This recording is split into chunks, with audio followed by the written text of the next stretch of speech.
你啊！依恋叫你妈妈。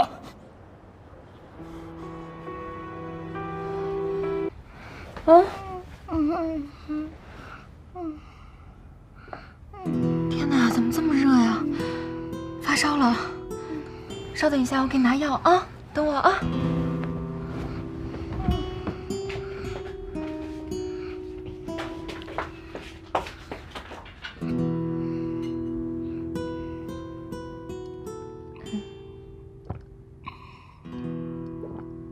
再喝一口，乖。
依然，早饭好了。发烧了。发烧了？肯定是昨天下雨淋到了，都怪我。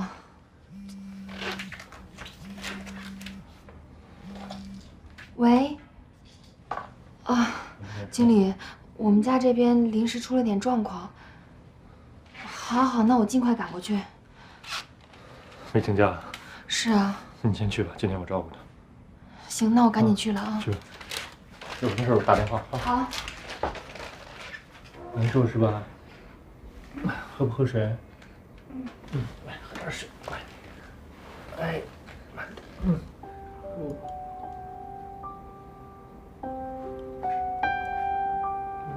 好。闭上眼睛，好好睡一会儿。我就坐在你身边陪你啊。好。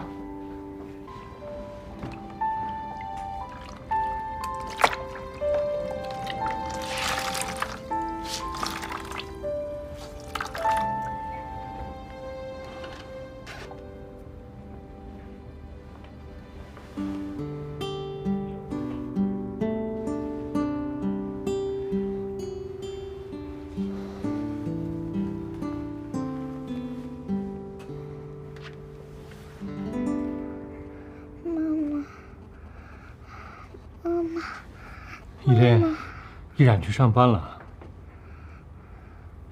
妈妈，我不要妈妈去上班。妈妈，我难受。妈妈，妈妈。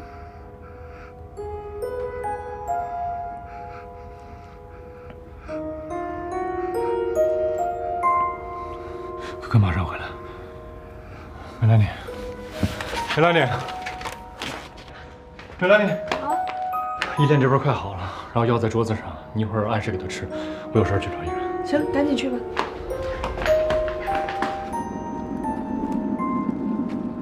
依然。啊？怎么了？依恋出事了吗？他是不是严重了？到底怎么了？你说话呀！你急死我呀你！依恋叫你妈妈。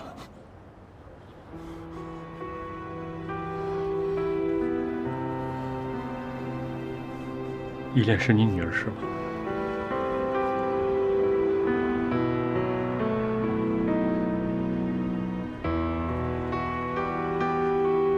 她也是我女儿是吗？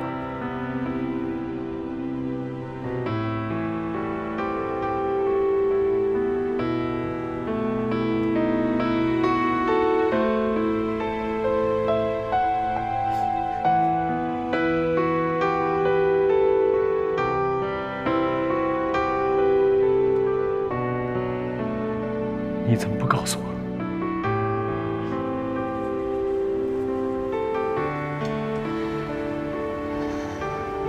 决定生下他的时候，就已经想好要独自抚养他了。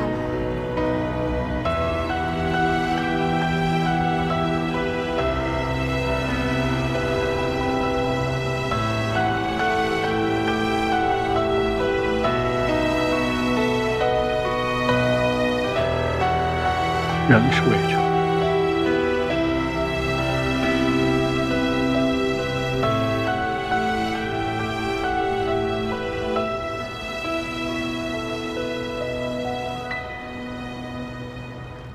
哎，这动画片你都看了这么多遍了，你不嫌烦呀？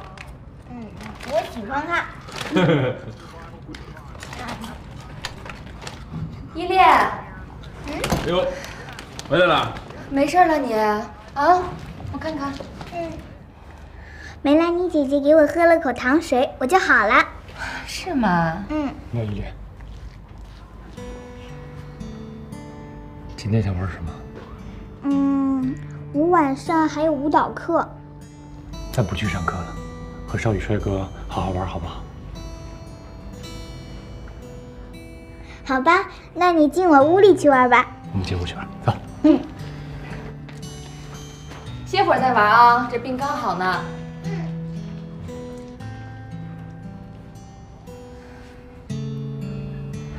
梅兰妮、天乐，有一件事情，我一直在欺骗你们，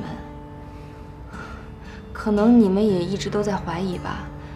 对，依恋是我跟少宇的孩子。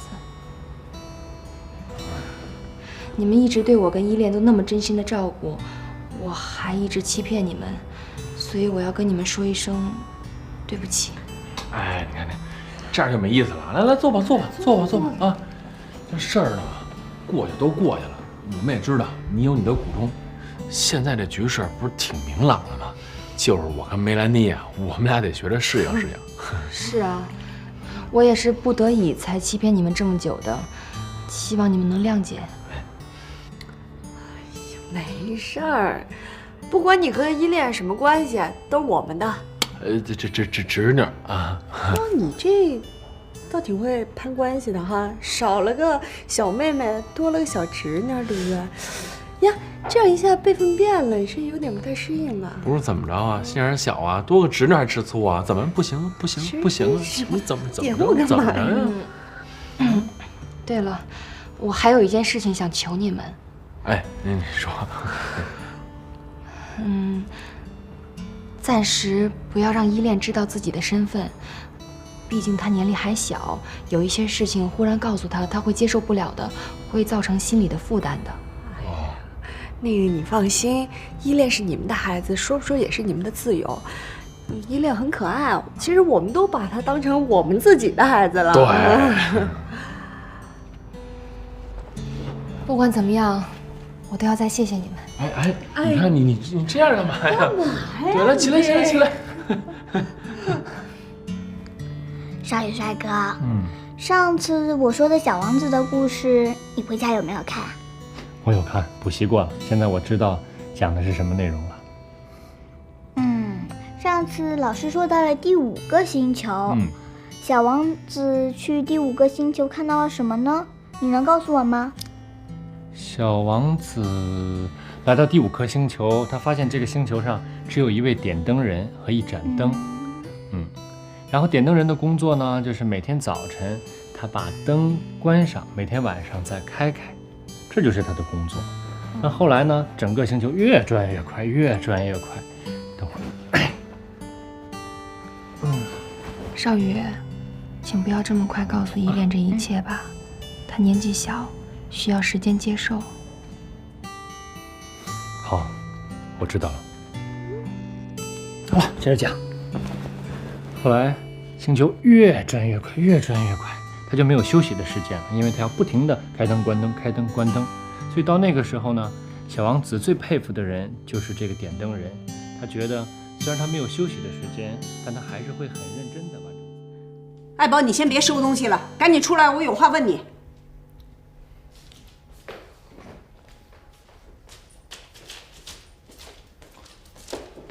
什么事儿？我好多东西没收着呢。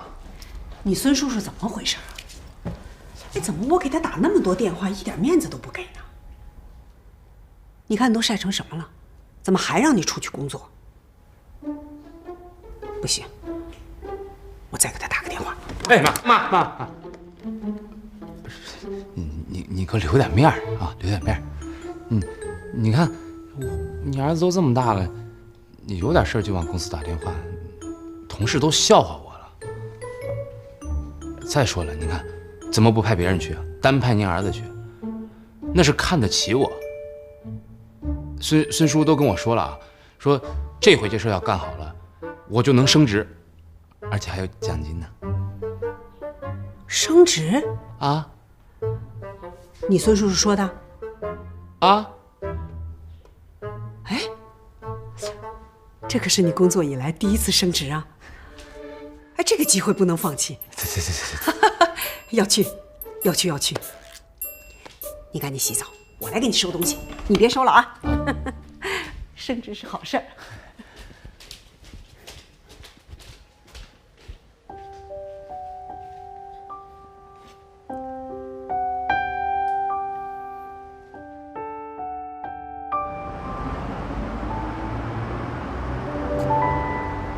这个谭少宇是什么意思呀？把我们叫过来，自己迟到。这点啊，应该送依莲上学了。人家现在当爸爸的人了，理解万岁啊！我现在想起来都觉得特别神奇。当今社会，居然有一个女人改名换姓，偷偷生下孩子，以妹妹的身份隐瞒住了身边所有人。哇，这种智商可不是一般人能完成的，就跟那种搁在国外绝对是女特工柯克伯之类的。哎，看人依然，再看你，没法比啊！我怎么了？不管是从这智商到情商，你说你跟依然能比吗？咱就说这女人啊，得经历多少事儿，才能把这么多内心丰富的情感隐藏这么深啊？平时是看不出来，其实内心早已波澜壮阔。你想想啊，我觉得依然吧，其实挺让人心疼的。哎，这人家的媳妇儿，你心疼什么呀？你这种看到漂亮姑娘就心疼的毛病，可不可以去治一治？我，哎，不好意思，来了。我这一大早晨先去把依恋送到幼儿园，又去超市把这个月工资给结了，够折腾的。这是我认识的谭少宇吗？现在柴米油盐酱醋茶什么都自己来了。说吧，找我们俩来干嘛呀？走吧。那天吧，你跟我说我求婚缺少点诚意，我想了一下，还真是这么回事。所以今天我把这个月工资领了，打算买一枚钻戒，正儿八经的求一次。行啊，学得够快的呀。哎，我问问你啊，你有多少钱？都在这儿了。你别凑热闹，给我选啊！最好就是最贵的。就用你说啊，你是奢侈品专家，你不给我选一个性价比高的？要选4C 标准的，颜色、净度、切工克拉。那个服务员，你好，要性价比高的。这款是我们店销量最好的，工艺是8星8钻，您看看喜不喜欢？这是什么级别的呀 ？VVS 级的。性价比还可以，性价比最高的是 SI 和 VS 级别的。那个我打断一下啊，这是我数错了还是你给错了？一共2400，你就买钻石，这买盒也不够啊！这个我这个月工资就这么多。行，我帮你吧。哎，店里能刷卡吧？当然可以。哎，你干嘛？我结婚，我求婚，你给我的新娘买戒指啊？不是你，你问问人家，咱店里有2400的钻石吗？近期没有。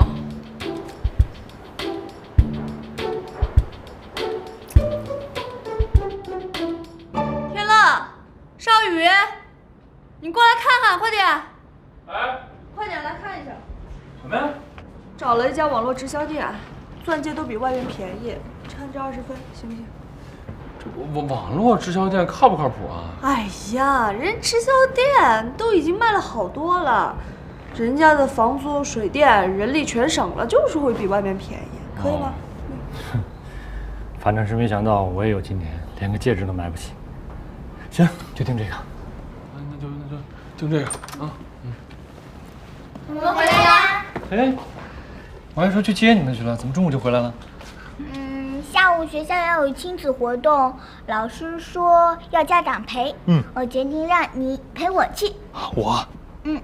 行，我们的小依恋说什么是什么啊，听你的。我先回屋换身衣服去，你也换身漂亮的衣服啊。你下午要好好表现啊。走了，换衣服去了。完了，无视我的存在。帅哥，今年咱俩配合的真默契，第1名。对啊。你说是你聪明点，还是我聪明点？当然是我，没有你聪明啊。我觉得是我俩一样聪明。我用我新学的一个新成语叫做不分伯仲。这你都知道？那谁是伯，谁是仲啊？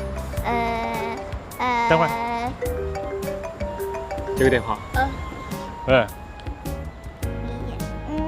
行，我知道了。马上回去。怎么了？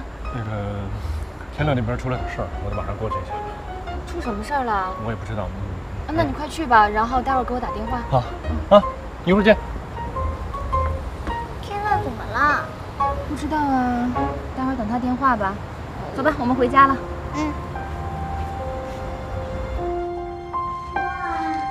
好漂亮啊，好多气球啊！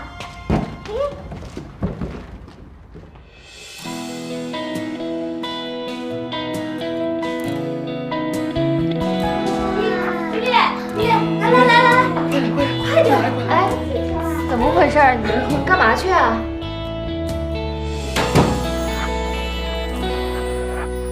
巷口街灯待在角落，陪着我们沉默。你骗我！你不是说天乐出事儿了吗？我没骗你，我只是想在你回来之前做好所有的准备，给你个惊喜。什么惊喜啊？求婚。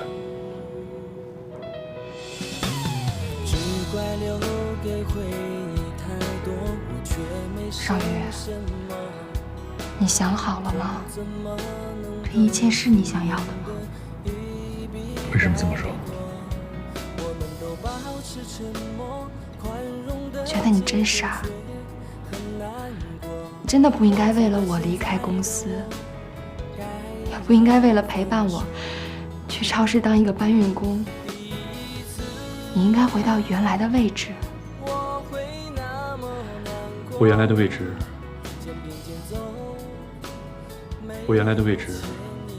就是在你的身边去照顾你、陪伴你。因为误会，我缺席了8年。现在我回来了，我不相信你真的愿意让我再回去。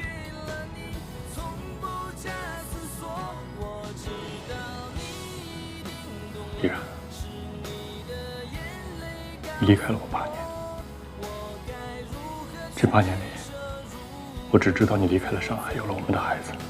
我不知道你为了这个孩子，你到底受了多少委屈，我也不敢想。我不敢去试想你这8年里的生活，因为每次想起来，我的心会很痛，特别的痛。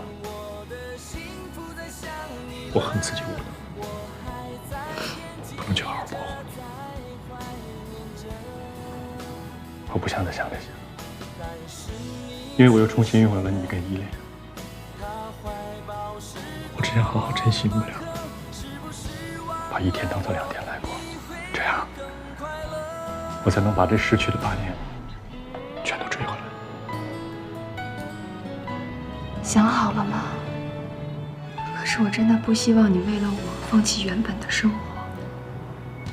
什么是原本的生活？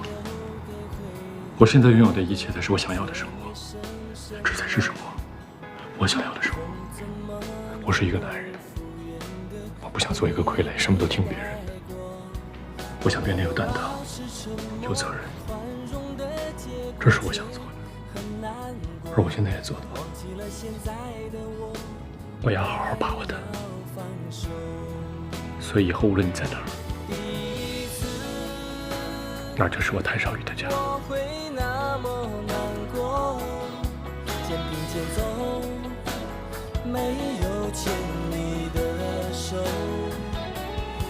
以我现在的经济条件和状况，我只能负担得起这么一个寒酸的戒指。希望你能体谅和理解。以前我不知道怎么去爱，但经历了这么多苦，我现在知道怎么爱你。所以这枚小小的戒指，代表了我的诚意，我的爱意，好要对你负的责任。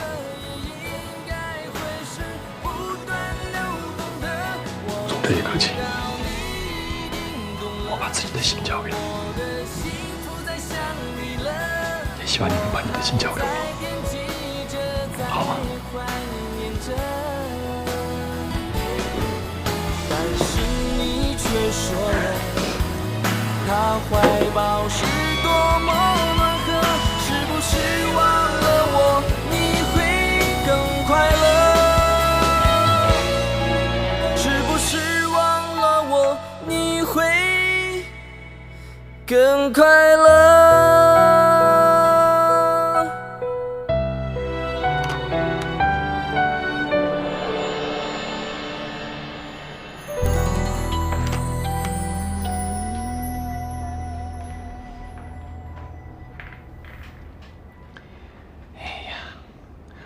我把他们最幸福的时刻、最激动的时刻都给他拍下来了。嘿嘿。哎呦，你至于吗？你激动成这样干嘛呀？怎么不至于了？我说你是榆木疙瘩，你还不承认？这么感动的话，谁听了不感动啊？再说这场景，我还帮着设计了呢。哎，你有没有想过，你未来希望的那种求婚仪式是什么样的呀？我原来吧就觉得，求婚一定要在最高级的西餐馆里边，然后很大的钻戒，玫瑰至少要999朵，然后私人管弦乐团伴奏，在海边，就那种一出餐厅就可以看到大海的那种。这。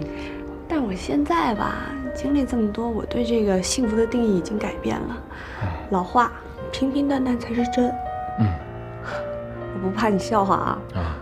我从小就觉得哆啦 A 梦和 Hello Kitty 应该是一对儿。我特别喜欢粉色，所以我觉得我就是 Hello Kitty。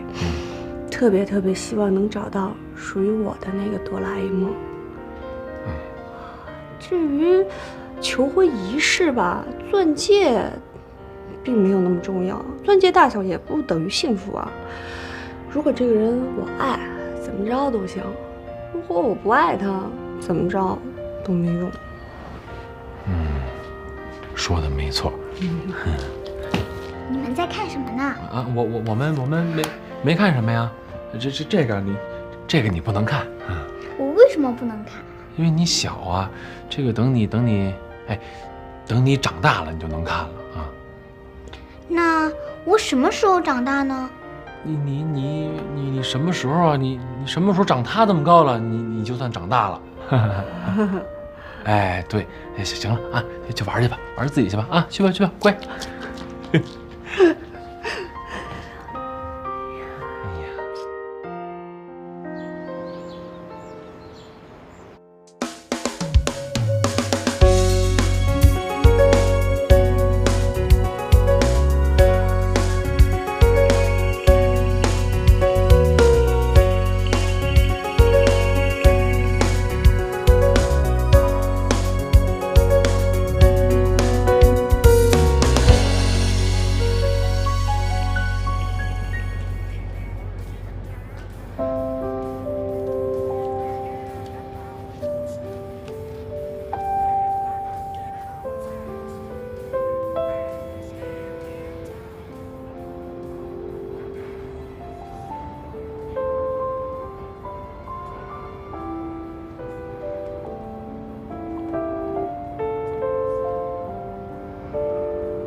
哎，小乐，哎，干嘛去了你？依然干洗的衣服帮拿回来。哟，这才多长时间呀？刚表白完就晋升成这家庭妇男了。不是，这男人跟女人一样，一旦跟自己喜欢的人在一起了，你干什么都不累，都愿意。哎呦我的妈呀！你是我认识那谭兆宇吗？啊，是啊，只不过这谭兆宇现在见不着依然吧，真是吃不下睡不下。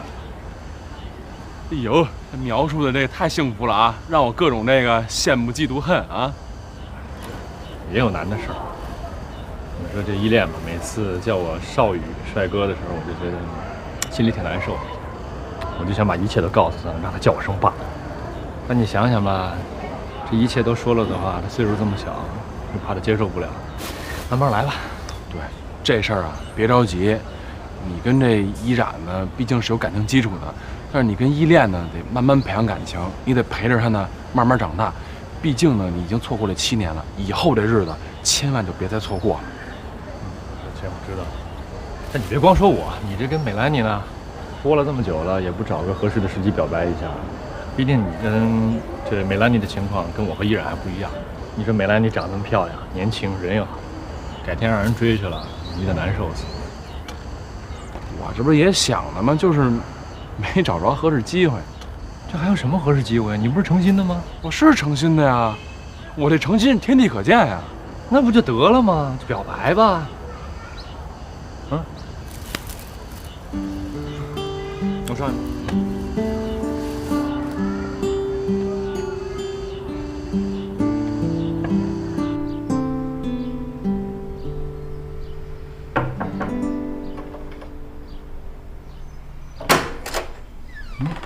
姐姐，你来了啊！来，进来吧。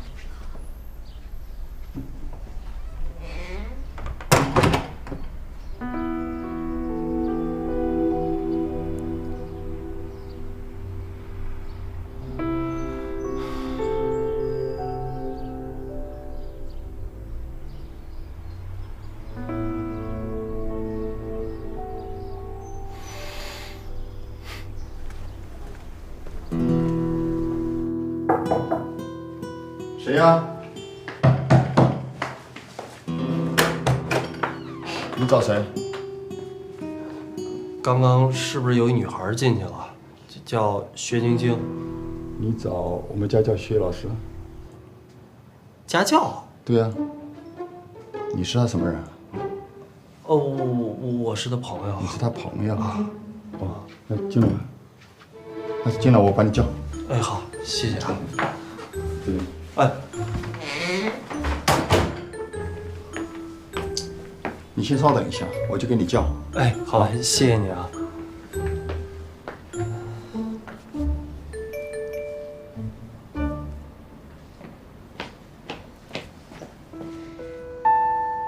你怎么来了？我不是，我那个。我不是过来。薛老师，这题怎么做呀？这是你。走，我们回去做作业。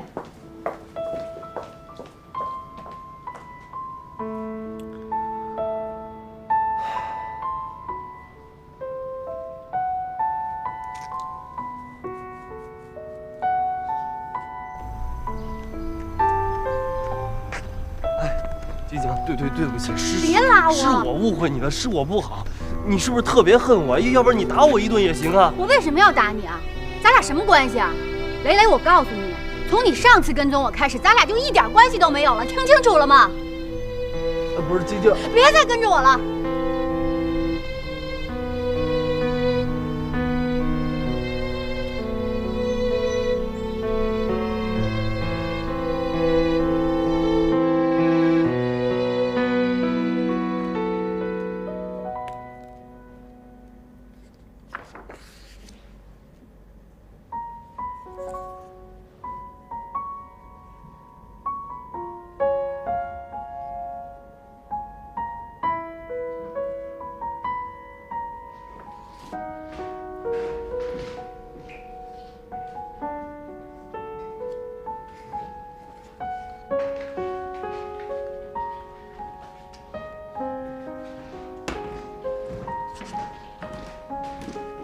安妮，忙什么呢？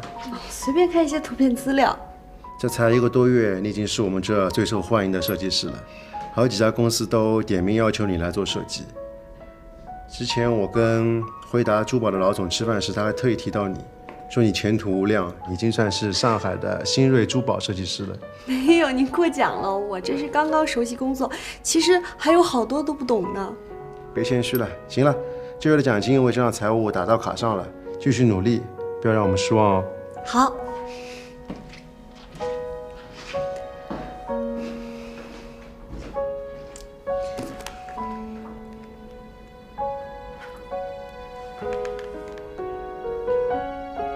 喂，天乐，我们领导夸我了，啊，还说我是新锐珠宝设计师呢，哼，赞吧？你这设计被人认可了，我也觉得我倍儿有面子。这军功章怎么着也得有我一半吧？哎，我觉着啊，咱干脆找个地方庆祝庆祝吧。哎，你还记得上回咱玩那旋转木马那地方吗？旁边2楼有一西餐厅，咱就定那儿了，好不好？哎，对，行嘞，我呀收拾，马上就来啊！行，晚上见。嘿。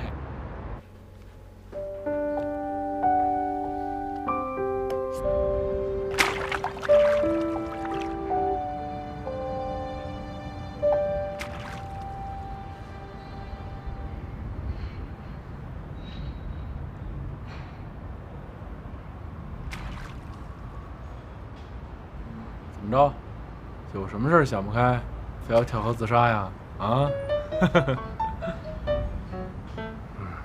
我又跟踪薛晶晶去了。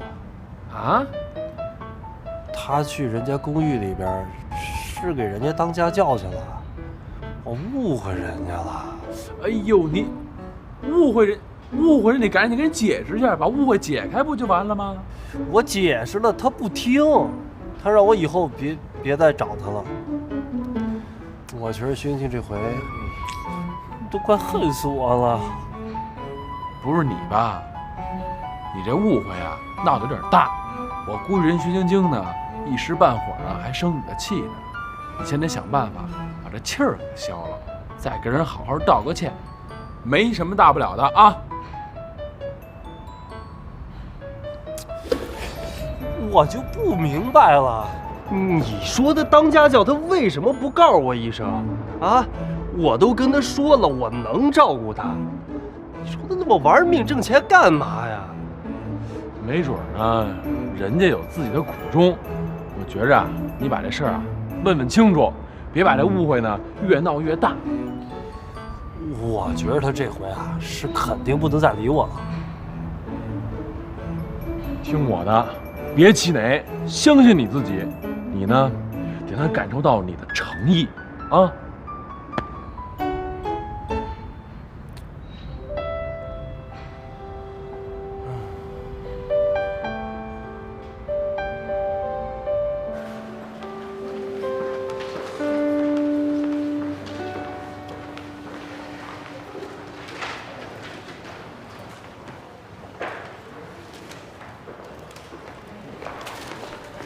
护士，麻烦问一下药房在什么地方？左边1楼。啊，还有这个脑部 CT 在什么地方做？2楼右边。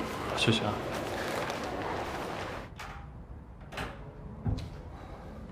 我回来了。你干嘛去了？怎么了？我这给你打电话，你手机关机。经理说你这一下午都不在超市，你都去哪儿了？你给我打电话了？对呀。我看。急死我了！嗨，没电了这。没有，我这送了依恋之后回来，突然头疼，正好顺路就去医院做了个检查。没事吧？没事，开药了，还做了个 CT， 说是后天去拿结果。不是你怎么会头疼呢？你经常疼吗？偶尔吧，是不是这一段有点累着了，休息不规律？那你以后有什么事儿要提前跟我说一下，要不然我会担心的。你会怎么样？我会担心你啊。担心我？啊。有了老婆就是好吧，都知道担心我了，真幸福。谁是你老婆了？哎，不是我老婆的话，那这手上戴的是什么呀？而且那天就在这块儿啊。没有，然后戴上了它，还抱得挺紧，不是吗？不是。哎呀，痒痒才搁着你。痛了。吃晚饭了吗？我吃药了。坏人，我给你热饭去啊。我是吃饭呢，还是吃你呢？坏人！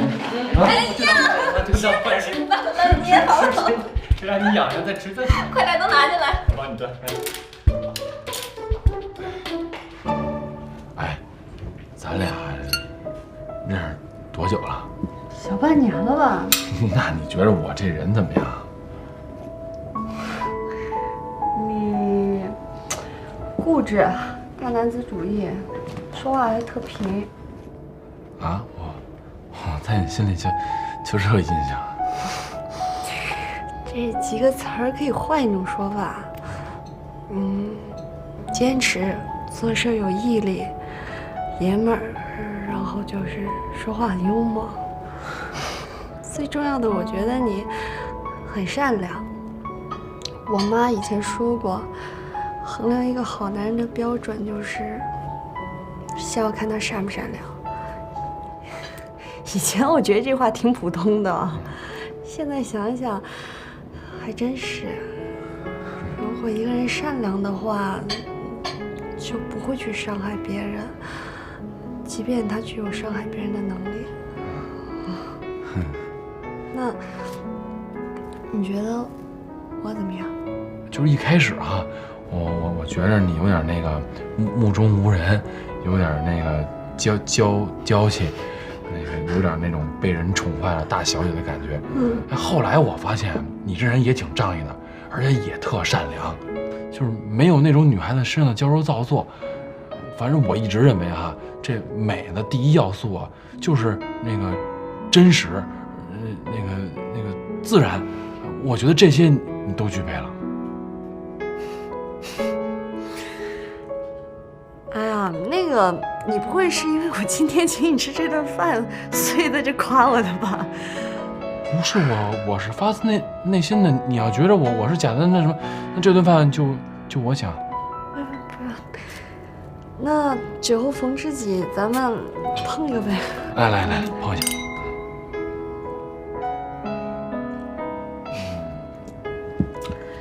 吃好了吧？吃好了，要不咱下去走走，消化消化食。去哪儿啊？就下面随便溜达溜达呗。行，走。我能有现在，其实要特别的感谢你，陪我找工作，陪我熬夜，帮我画图纸，每天还要忍受我各种吐槽。突然间这么跟我一客气吧，我还有点不太适应。其实啊，我什么都没做。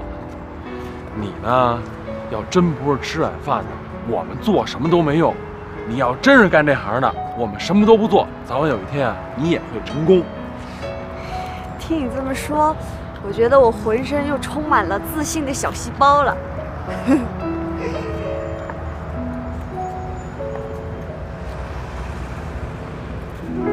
明天了。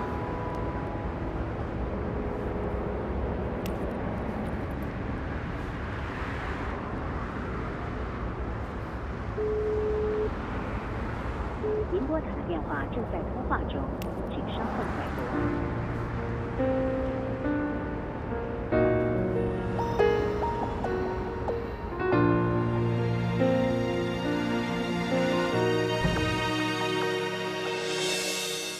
天空很蓝，世界好大，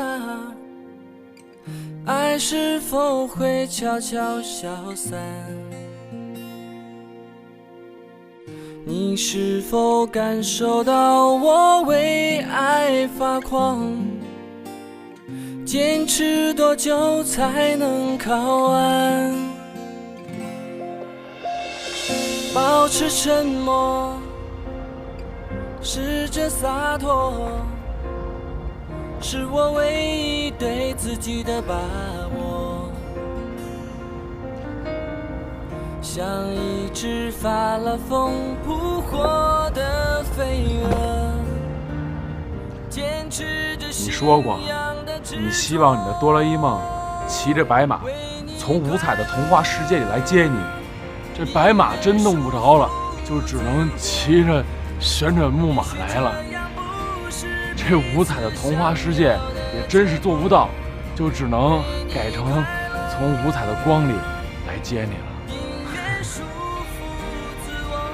你混蛋！这些话干嘛不早说呀？至少我还能祝福你快乐。我怎么混蛋了？我还记得你说过你喜欢粉红色，你还说你喜欢哆啦 A 梦。你呢，就是粉红色的 Hello Kitty， 我呢，就是蓝色的哆啦 A 梦。我愿意为了你变成粉红色的哆啦 A 梦。今天穿着这身衣服，我就是你的人了。这个戒指，它代表我的心。从今天开始，这一切都放你那儿保管了。另外，我想告诉你，我喜欢你，做我女朋友呗。李天乐，你知道我为你流过多少眼泪，伤过多少次心吗？有时候我都觉得我特别的恨自己，我觉得我腿长得也不短呀，跑得也挺快，怎么跟你这儿，我走也走不动了，跑也跑不了了，我这辈子是不是就搭你这儿了呀？不是，那你到底是答应还是不答应啊？说了，只要是自己喜欢的，怎么着都行；不喜欢的都没有用。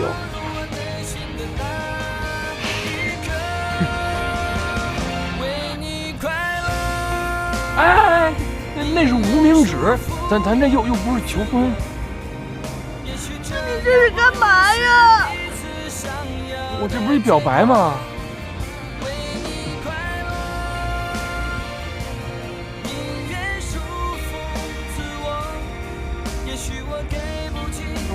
那这儿什么意思啊？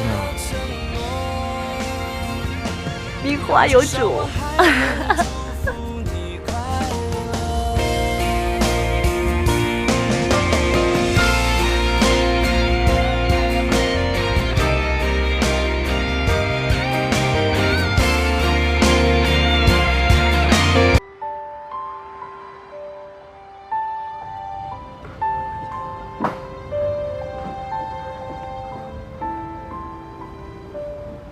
下吧。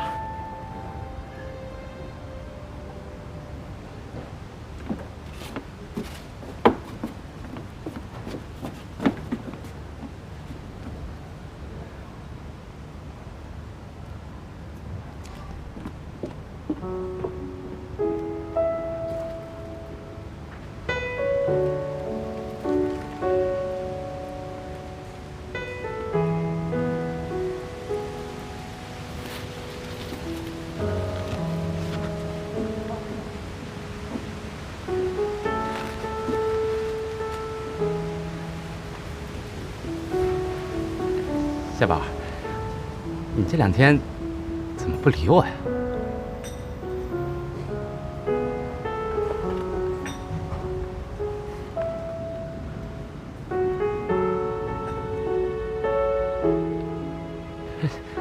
不是说好了，钱的事我来搞定吗？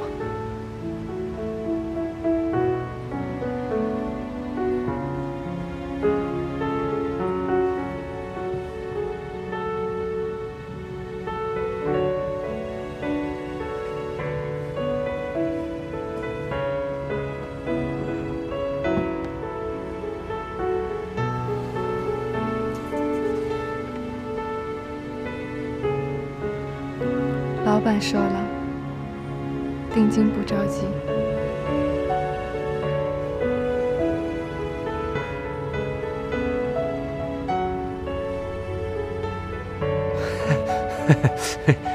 夏宝，你这什么意思呀？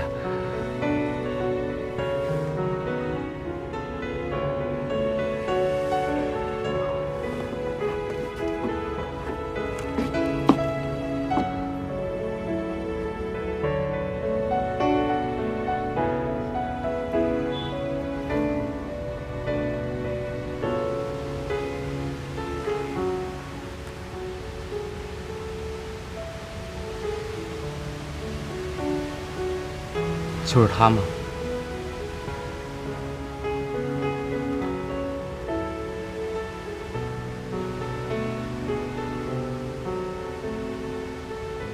夏丹，我知道我现在什么都没有了，工作也丢了，我可能配不上你了。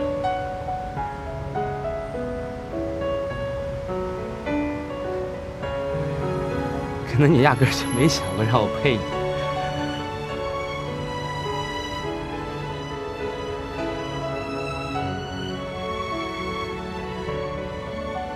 你是早就想好了是吗？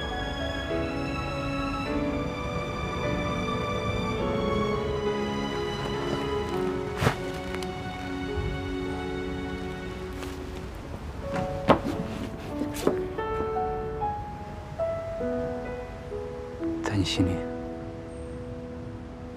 我就是个备胎是吗？哎，小伙子，有话咱们好好说。就这儿，你给我闭嘴！她现在还是我的女人，别碰我！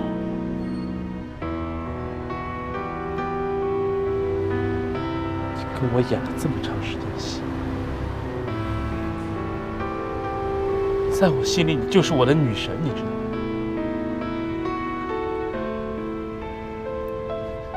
你们也太狠了，你们！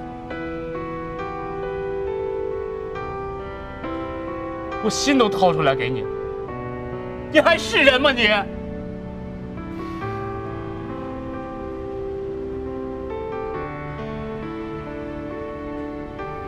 你根本就配不上我对你的爱情，你就是个贱人！小伙子，这话可不能这么说啊！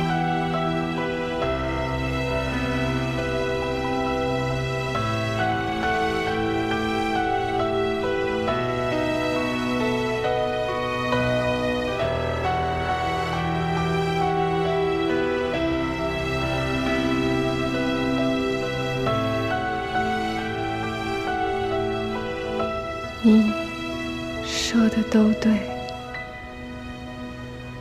我欺骗了你，我们分手吧。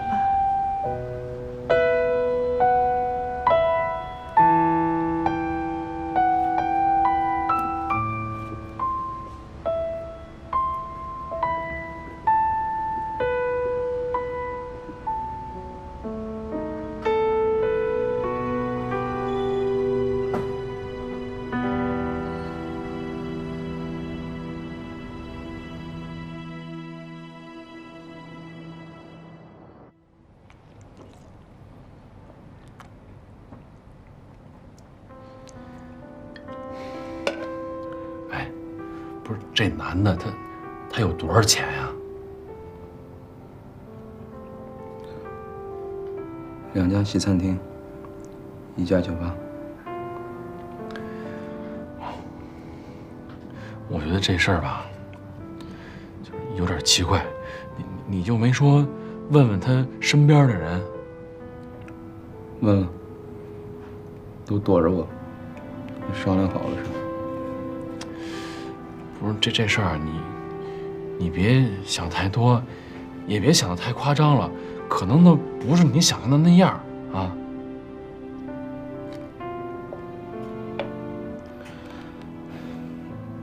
他当着我的面跟我说分手，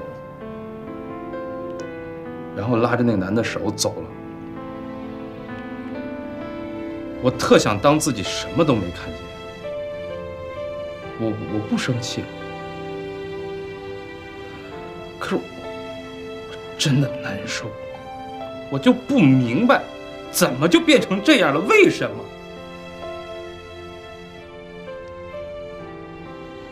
可能是为了让彼此的生活变得更好。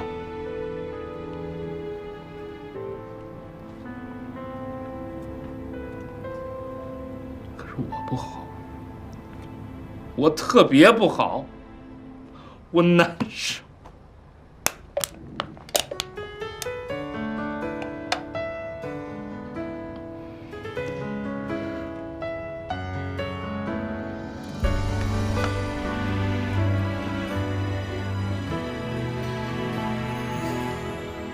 你的话像一根刺，扎在我心里最重的位置。也许这就是你想要的方式，忘掉所有的故事，要你在我心中突然消失。也许这不是那么容易的事，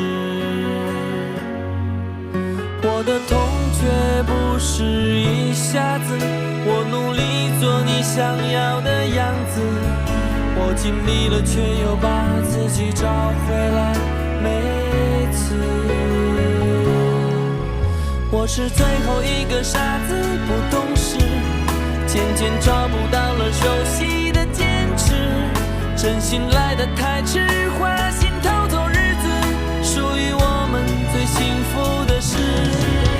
我是最后一个傻子，不自私，我们都输给了寻常的日子，浪漫磨成理智，爱变得不真实，因为爱本来就没有万无一失。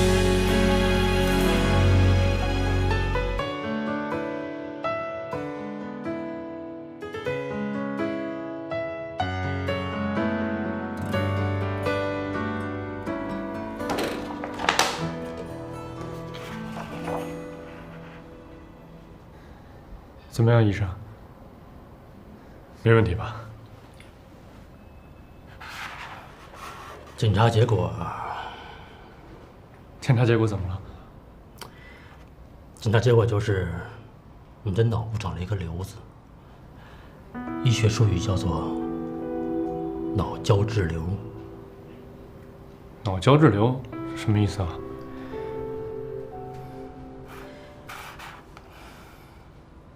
这是一种颅内结瘤，现在已经向恶性扩散，就是通常所说的癌症。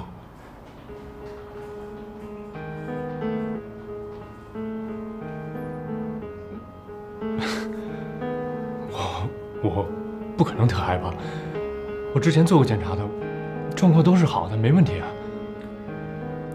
恶性脑胶质瘤体积小，潜伏期短，一般也就是2、3个月时间就会发作。你的瘤子体积小，但是位置很深，周围有很多的重要结构。如果手术的话，会非常危险，几乎不可能成功。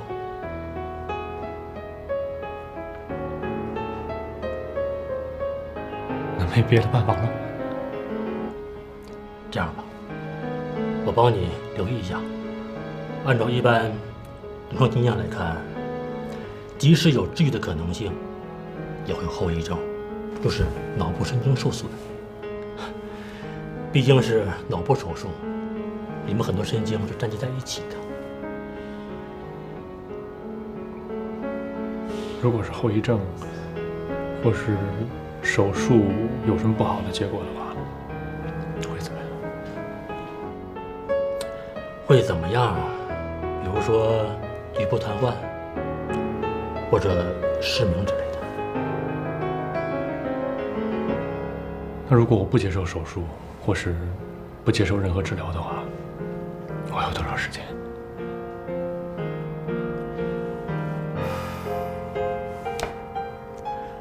乐观估计，也就是半年左右吧。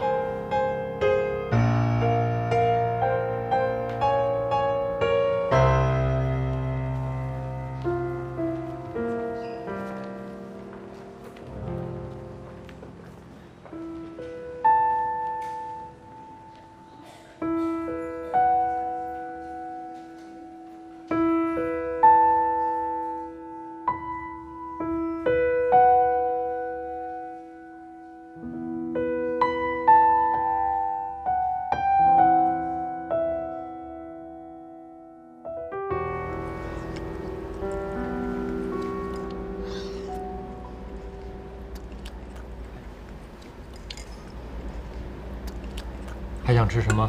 我再买给你。这么多啊，够了。依然说过，女孩子啊不能多吃甜食的。少宇帅哥，你怎么想到下午来看我啦？我想依恋了。你想我了就可以随时来看我啊。是啊，我现在不就来了吗？好吃吗？还行吧。要求还挺多。依恋啊，我有话想跟你说。说吧。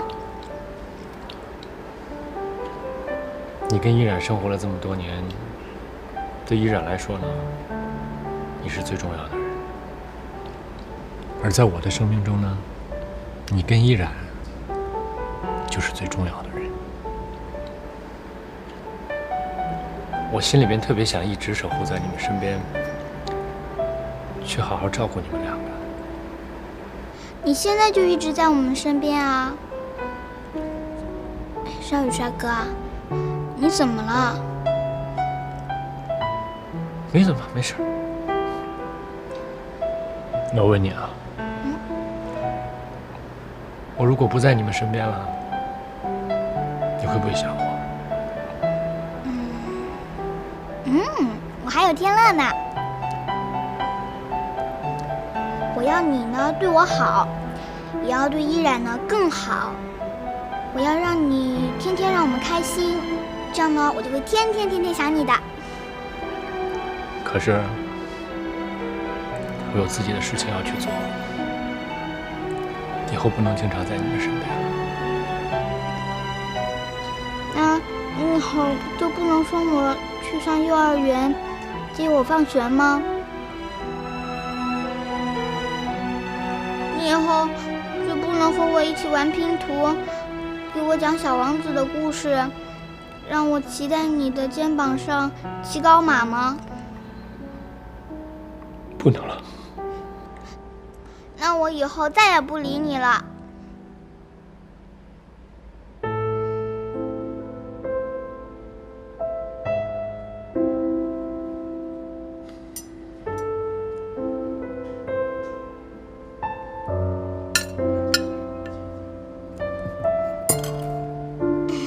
骗你的。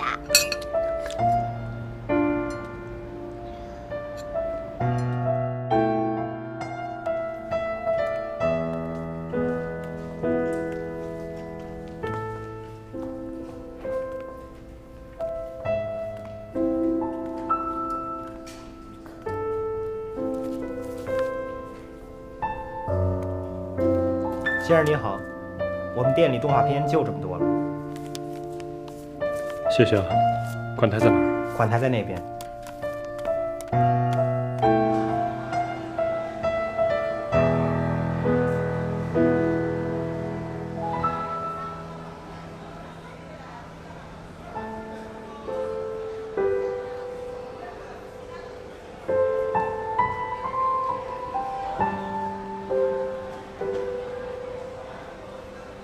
你的脑部长了一个瘤子，医学术语叫做脑胶质瘤，现在已经向恶性扩散。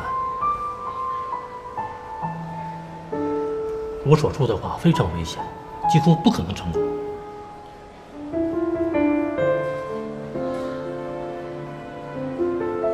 即使有治愈的可能性，也会有后遗症，比如说局部瘫痪，或者是失明之类的。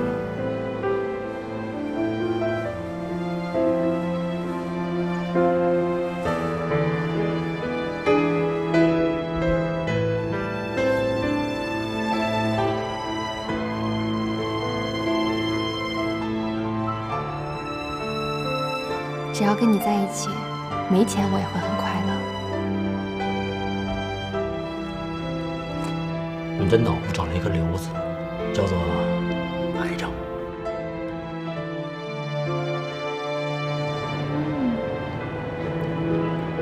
你也来一口啊，来一口。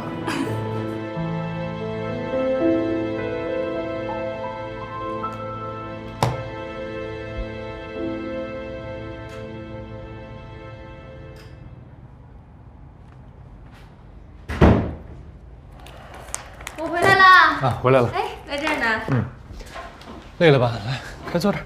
还行。抱给我。嗯。哦，对了，啊，我给你煮了银耳莲子羹，我盛给你啊。好。买了这么多动画片啊？啊，正好刚刚路过音像店，知道依恋爱看动画片，我就多买了几张。是吗？这依恋要开心死了。是啊，来尝尝我为你精心熬制的银耳莲子羹。我自己来吧。我为你。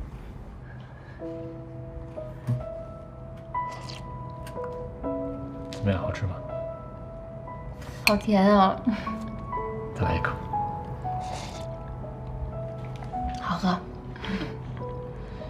嗯，我还在想呢，等过2天咱们俩串休一下，带着依恋去郊区玩一下吧，呼吸呼吸新鲜空气，放松放松。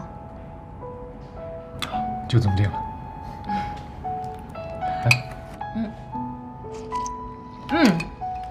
对了，你买这个蜡笔小新啊，太对了，依恋特别喜欢看这个，然后他还老跟我演嘛，说妈妈妈妈，我总觉得我肚子里面好像有100只大象不拉不拉的跑过。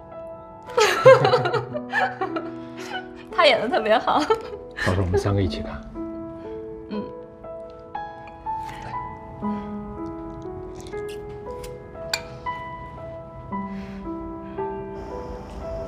麻烦你交给他，谢谢。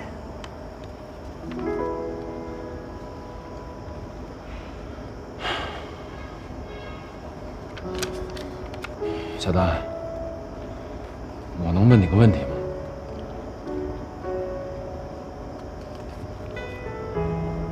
你真的和那个人